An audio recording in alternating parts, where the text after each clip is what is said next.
வணக்கம், good morning, happy morning, wonderful morning. வாழ்க்கையில் நீங்கள் சக்ஸஸ்ஃபுல் ஆகணும்னா தனிமையை ஏற்றுக்கணும். தனிமையை உங்களால் ஏற்றுக்க முடியலன்னா நீங்கள் சக்ஸஸ்ஃபுல்லாக இருக்கிறதுங்கிறது ரொம்ப கஷ்டம்.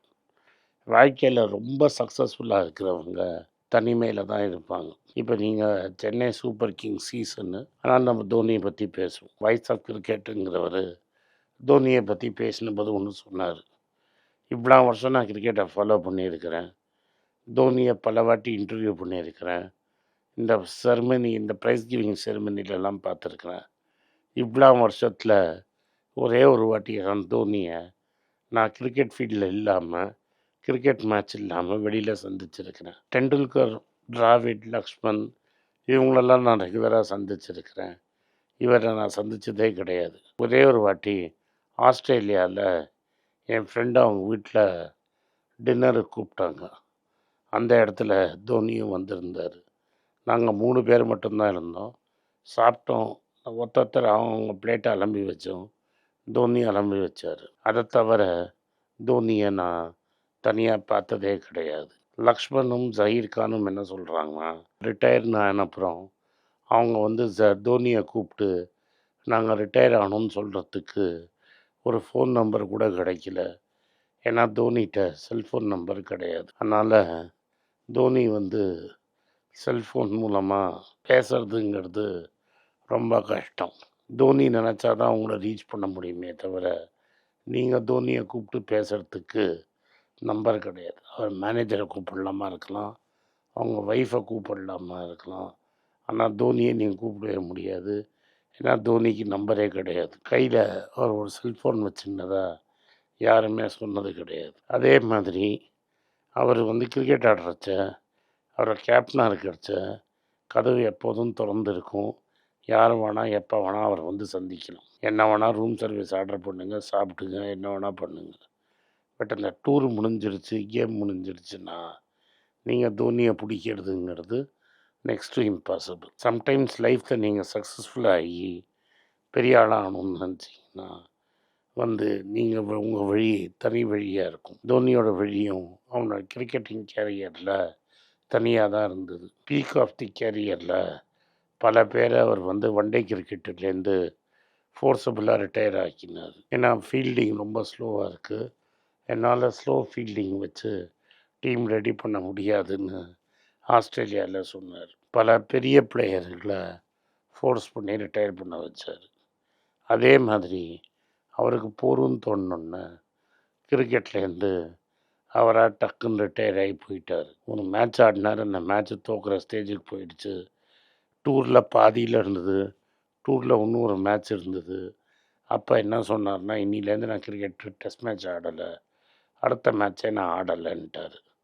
அதே மாதிரி T20லேயோ ஒன் டேலேயோ as of today consider me retired அப்படின்னு ஒரு மெசேஜை கிரிப்டிக்காக போட்டார். நான் பெரிய மேட்ச் ஆடி ஃபன் ஃபேரில் கடைசி மேட்ச்சு அப்படிலாம் ஆடினதே கிடையாது. இன்னையோட எனக்கு கிரிக்கெட் போகணும் அப்படின்ட்டார். இந்த சீசன்லேயே இது வரைக்கும் எப்படி பண்ணியிருக்கிறாருன்னா, சிஎஸ்கே மேட்ச்சில் அவர் ஒரு பிளேயராக இருந்தாலும் ஹோட்டல் ரூமில் தான் இருக்காரே தவிர இது வரைக்கும் கிரவுண்டில் வந்ததாக தெரியல. இன்றைக்கி நான் ரெக்கார்ட் பண்ணுறச்ச இந்த வாட்டி சென்னையில் கடைசி மேட்ச் இந்த சீசனில் SRHக்கு அகேன்ஸ்டாக அப்படின்னு ஆடுவார்னு ஒரு ஃபீலிங். ஆடுவாரா மாட்டாரா எனக்கு தெரியாது. நாளைக்கு நீங்கள் இதை பார்க்குறச்ச ஆடினாரா ஆடலையா நீங்கள் பார்த்துருப்பீங்க. எதுக்கு நான் இதை சொல்ல வரேன்னா, அவரோட வழி தனியான வழி. அவர் விக்கெட் கீப்பிங்காக இருக்கட்டும், பேட்டிங்காக இருக்கட்டும், அவரை very few people agree with what he does. அவர் பண்ணுற வழியை நிறைய பேருக்கு இது புரியாது. நிறைய பேர் அதை எதிர்த்து ஏற்றுக்கொள்ளவும் மாட்டாங்க. இப்போ நீங்கள் பண்ணுற வழியை யாரும் ஏற்றுக்கலன்னுவீங்க. அதே மாதிரி யாரும் நீங்கள் பண்ணுறது கரெக்டுன்னு சொல்லலைன்னா நாளைக்கு உங்களோட கூட சேர்ந்து சுற்றுறவனும் கம்மியாக தான் இருக்கும். அப்போது முக்கால்வாசி சமயத்தில் லைஃப்பில் நீங்கள் தனிமையை எதிர்கொள்ளணும். அந்த தனிமைங்கிறது சக்ஸஸுக்கு உங்களுக்கு கிடைக்கிற ஒரு பரிசுன்னு தான் நீங்கள் நினைக்கணும்.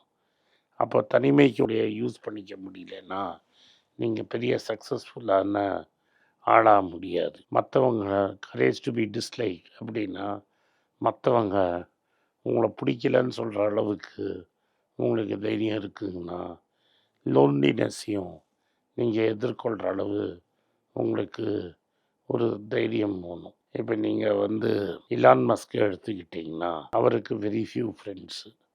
கிரிப்டிக்காக இஷ்டத்துக்கு என்ன வேணால் எழுதுவார் ட்விட்டரில். அவரையே ஓவர் எஸ்டிமேட் பண்ணிப்பார். பல விதத்தில் முடிவை டப்பு டிப்புன்னு எடுப்பார். ட்விட்டரை வாங்கி சரி பண்ணுறேன்னு ட்விட்டரை அவர் காசை போட்டு வாங்கினார். இன்னும் ட்விட்டர் ப்ராஃபிட்டபிள் ஆகலை. நிறைய பேர் என்ன அட்வைஸ் கொடுத்தாங்கன்னா, ட்விட்டரை வாங்காதீங்கன்னு. வாயை விட்டதுனால ட்விட்டரை வாங்குற மாதிரி ஆயிடுச்சு.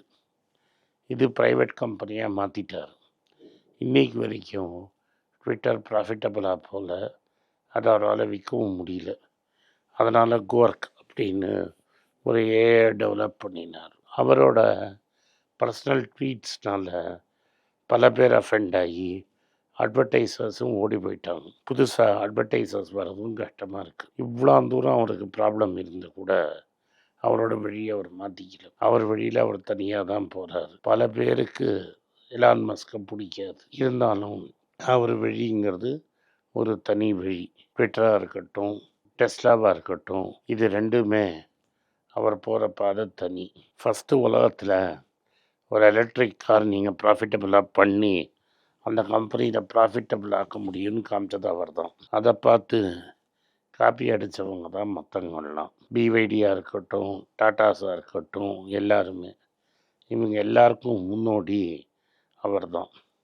அதே மாதிரி அவரோட காரு ஃபஸ்ட்டே செல்ஃப் டிரைவிங்கு. அதே மாதிரி ஒரு ராக்கெட் இன்ஜின் ஒரு வாட்டி போயிட்டு வந்ததுன்னா ரீயூசபிள் ராக்கெட் இன்ஜின்ஸை ப்ரைவேட் செக்டர்லேருந்து ராக்கெட் அமுச்சு ஆளை திரும்பி கூட்டின்னு வர முடியும்னு தெரிஞ்சிச்சு. நாசாவில் ஸ்பேஸ் ஷட்டிலில் ப்ராப்ளமாக இருந்தபோது அங்கே இருந்தவங்கள திரும்பி கூட்டின்னு வரதுக்கு ஸ்பேஸ் எக்ஸை தான் யூஸ் பண்ணாங்க. இதெல்லாம் பண்ணாலும் ரிலேட்டிவாக அவர் தனிமையில் தான் இருக்கிறார். முக்கால்வாசி பேருக்கு அவரை கண்டா ஆகாது. மற்றவங்க என்ன நினைக்கிறாங்கன்னு நீங்கள் பற்றி கவலைப்படலைங்கும்போது நம்மளுக்கு ஃப்ரெண்ட்ஸும் கம்மியாக தான் இருப்பாங்க. இதை தான் தோனியோட கதையும் இலான் மஸ்கோட கதையும் உங்களுக்கு சொல்லுது.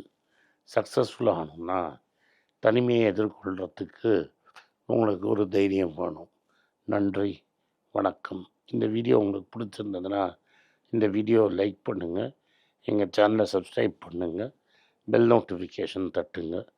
இந்த வீடியோ முடிஞ்சால் உங்கள் சொந்தக்காரங்க ஃப்ரெண்ட்ஸுக்கும் அனுப்புங்க, அவங்கள பார்க்க சொல்லுங்கள். நன்றி, வணக்கம். எல்லாருக்கும் வணக்கம். எல்லாருக்கும் ஒரு இம்பார்ட்டண்ட் அறிவிப்பு. நான் யார்ட்டையுமே பணம் வாங்குறது கிடையாது. நான் யாரையும் டைரெக்டாக கன்சல்ட் பண்ணுறது கிடையாது. என் பேரை சொல்லி நிறைய ஸ்கேம் நடக்குது. டெலிகிராம் குரூப், வாட்ஸ்அப் குரூப்னு. எனக்கு இருக்கிற வாட்ஸ்அப் குரூப்னால் சும்மா இன்ஃபர்மேஷனுக்கு மட்டும்தான். நான் செபி ரிஜிஸ்டர்ட் அட்வைசர் கிடையாது. நான் சேனல் நடத்துறது எஜுகேஷன் பர்பஸ். அதில் ப்ரைஸே பேச மாட்டேன். இதை வாங்கு அதை வித்துருன்னு சொல்லவும் மாட்டேன். என் பேரை சொல்லி பண்ணுறாங்கன்னா ஏமாந்துடாதீங்க. நன்றி, வணக்கம். எல்லாருக்கும் வணக்கம். குழந்தைங்களுக்காக ஃபைனான்ஷியல் லிட்ரஸி, மணி ஃபார் நத்திங்னு 2வது பார்ட்டு. அண்ட் இதில் செக் எழுதுறது எப்படி, டெபாசிட் ஸ்லிப் எழுதுறது எப்படி, பணம் எப்படி வந்தது, பார்ட்டர்லேருந்து டிமானிட்டைசேஷன் வரைக்கும் எல்லாத்தையும் கவர் பண்ணியிருக்கோம். உங்கள் குழந்தைங்க அப் டு ஏஜ் 10, 12க்கு ரொம்ப யூஸ்ஃபுல்லாக இருக்கும். இந்த புக் இப்போதைக்கு ஒரு ஸ்பெஷல் ப்ரைஸில் 450 ரூபாய்க்கு கொடுக்குறோம். இதை யூஸ் பண்ணிக்கங்க. நன்றி, வணக்கம். moneypage.com வெப்சைட்டை சப்ஸ்கிரைப் பண்ணுங்கள். ஒரு வாரத்துக்கு 4 ப்ரீமியம் ஆர்டிக்கலும் ஃப்ரீ ஆர்டிகல்ஸ் ஒரு 10லேருந்து 15 நாங்கள் போடுறோம். இது சப்ஸ்கிரிப்ஷன் ஒரு மாதத்துக்கு 99 ரூபா தான். இங்கே சொல்கிற கான்செப்ட்ஸை கிரேட்டாக எக்ஸ்பேண்ட் பண்ணி போடுறோம். நீங்கள் படிச்சிங்கன்னா உங்களுக்கு யூஸ்ஃபுல்லாக இருக்கும். நன்றி, வணக்கம். வணக்கம். குழந்தைங்களுக்காக ஒரு புஸ்தகம் லான்ச் பண்ணோம். அது ரொம்ப சக்ஸஸ்ஃபுல்லாக இருக்குது. யாருக்கெல்லாம் அந்த புஸ்தகம் போகணுமோ எங்கள் டீமுக்கு கான்டாக்ட் பண்ணுங்கள். கீழே இருக்கிற நம்பர்லேயும் வெப்சைட்லேயும் கான்டாக்ட் பண்ணிங்கன்னா உங்களுக்கு அந்த புஸ்தகத்தை நீங்கள் வாங்கிக்கலாம். மற்ற எங்கள் புஸ்தகமும் அவைலபிள். எங்கள் வெப்சைட் மூலமாகவும் வாங்கலாம். கீழே இருக்கிற வாட்ஸ்அப் நம்பர்லேயும் மெசேஜ் அனுப்பலாம். நன்றி, வணக்கம்.